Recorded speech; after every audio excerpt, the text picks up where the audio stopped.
ETL tool for Salesforce is Talend Open Studio, and you can download a free version of Talend from their website. Now, I'm not going to go over the installation of Talend. Ward Loving did a great blog post on the Imperial Tech blog on how to install Talend. So what we're going to do is we're going to create a job that actually extracts data from a SQL Server and imports it into Salesforce. So when you install Talend, it actually installs as its own version of Eclipse, and once you have that installed, you'll see it has a number of palettes. So what we're going to do is we're going to go ahead first and create a new job. Now, if you've done any work before with the EAI tools, this is going to look very familiar to you. You essentially, after you create your job, let's see, I'm going to put in here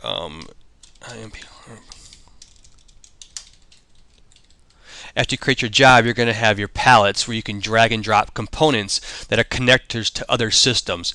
So you could create a job that actually pulls data from SAP or from Salesforce or XML or flat file or SQL Server, and then actually puts that data into any one of those other systems. So that's what we're going to do first here. Okay, so now that my job was created, the first thing we're going to do is we're going to go ahead and get our data from SQL Server. So let's see, there's Microsoft SQL Server. So we're going to do a Microsoft input. We'll drag that connector on here. And then we're going to actually look at the connector component parameters for that.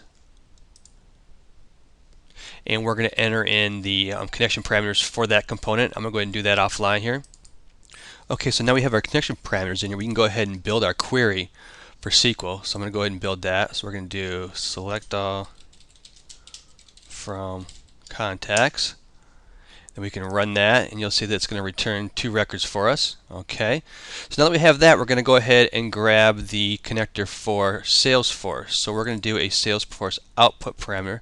So drag that on here, and then we can go ahead and set the parameters for that also. Okay, so now that we have the connection parameters for Salesforce, with the exception of my password, you see we're going to be inserted into contacts. So now we have to connect these two together. So I'm going to go ahead and go back to the SQL input, and I'm going to right click on it, hit row, and hit main, and I'm going to connect these two together. Alright, so okay, so now let's go ahead and look at the mapping. So click this button right here, and we'll see the mappings for here, that we're mapping the first name to first name, last to last, and email to email. So these are coming out of SQL. These are going into Salesforce. Okay, so the next thing we're going to do is actually we're going to go ahead, I think, and run this. So let's switch back to the SQL here. But before we run this, let's go ahead and check in Salesforce. This is actually a view I created, and it shows me all the contacts that were created today. I'm going to go ahead and refresh that, and it should show that there are no contacts created for today. So okay, so let's go back in here, and we'll go ahead and run this job.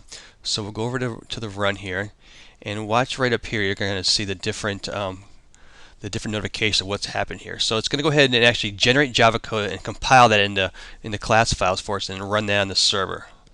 We'll get some notifications out here also.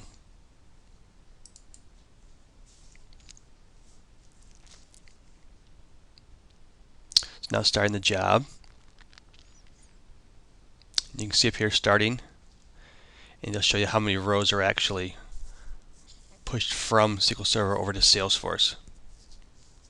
One of the cool things about this also is you can do transformations. So a lot of times when you're uploading accounts and contacts, you may have a spreadsheet full of accounts with no account ID. You can do transformations that are automatically look up the account name and find its account ID before the import. That's really cool also.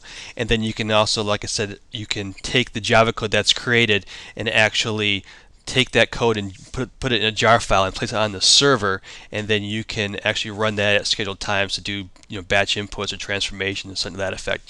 So now if I refresh Salesforce, you'll see there's my 2 new records are in there. And so that's Talend Open Studio. If you got any more questions, you can check their website, or you can check the Imperial Tech blog, or you can post a message here.